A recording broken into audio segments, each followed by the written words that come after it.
Hello friends, welcome to Aparajita's kitchen. আজকে এসে গেছি কড়াইশুঁটির কচুরি রেসিপিটা নিয়ে।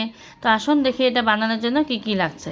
তো প্রথমে আমি একটা ডো তৈরি করে নিয়েছিলাম, অর্ধেকটা ময়দা আর অর্ধেকটা আটা দিয়ে নুন, চিনি আর রিফাইন্ড অয়েল দিয়ে ময়াম দিয়ে একটা ডো তৈরি করে নিয়েছিলাম। তারপর এখানে লেচি কেটে নিয়েছি আর পুরটাও রেডি করে নিয়েছি। মটরশুঁটি, আদা আর লঙ্কা পেস্ট করে কড়াইতে একটু তেলের মধ্যে সাঁতলে নিয়েছিলাম। তারপর এর মধ্যে এখন লেচিগুলো আমি ছোটো ছোটো করে কেটে নিয়েছি তো পুরটা ভরানোর জন্য। তো পুরটা ভালো করে পেস্ট করে নিতে হবে, পেস্ট করে কড়াইতে একটু সাঁতলিয়ে নেবেন। এইভাবে রেডি করে নিচ্ছি, পুরো ড্রাই করে সাঁতলিয়ে নিতে হবে। একটু নুন দেবেন, একটু ভাজা মশলা দেবেন, একটু চিনি আর সামান্য হিং, এগুলো দিয়ে ভালো করে সাঁতলিয়ে নিতে হবে। তারপর এইভাবে পুর ভরিয়ে লেচিগুলোতে আমি ভালো করে লেচিগুলো বেলে নেব। তো প্রথমে একটা আপনাদের আমি ভরে দেখালাম, আবার একটা দেখাচ্ছি।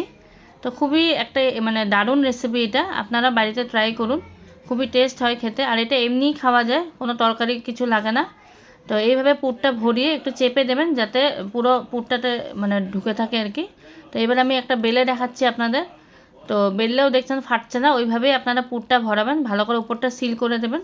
তো এইভাবে প্রথম একটা আমি বেলে নিলাম, সুন্দর করে আস্তে আস্তে বেলবেন, বেশি চাপ দেবেন না, বেশি চাপ দিলে কিন্তু পুরগুলো বেরিয়ে আসতে পারে। তো এইভাবে প্রথম একটা আমি বেলে নিলাম, তা আবার একটা বেলছি।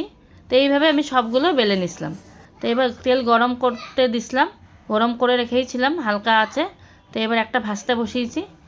তো কমিয়ে রাখলে একটু ভালো হয় ফুলে, বেশি যদি আঁচ দিয়ে রাখেন চট করে ফুলতে চায় না। তো প্রথমে একটু কমিয়ে রাখবেন, দেখবেন সুন্দরভাবে কচুরিগুলো ফুলে ফুলে আসবে।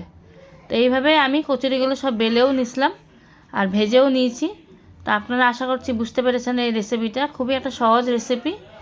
তো আপনারা বাড়িতে ট্রাই করুন। তো এইভাবে আমার একটা লুচি ভাজা হয়ে গেছে, দেখছেন খুবই সুন্দরভাবে ফুলে এসছে। তো এইভাবে বাদবাকিগুলো আমি ভেজে নিয়েছি আর সাথে নিয়েছি অল্প সস, আপনাদের ছিঁড়ে দেখালাম। কি সুন্দর পুর ভরা কড়াইশুঁটি। এইগুলো এইভাবে রেডি করে নিয়েছিলাম, আশা করি পছন্দ হয়েছে আপনাদের। Thank you.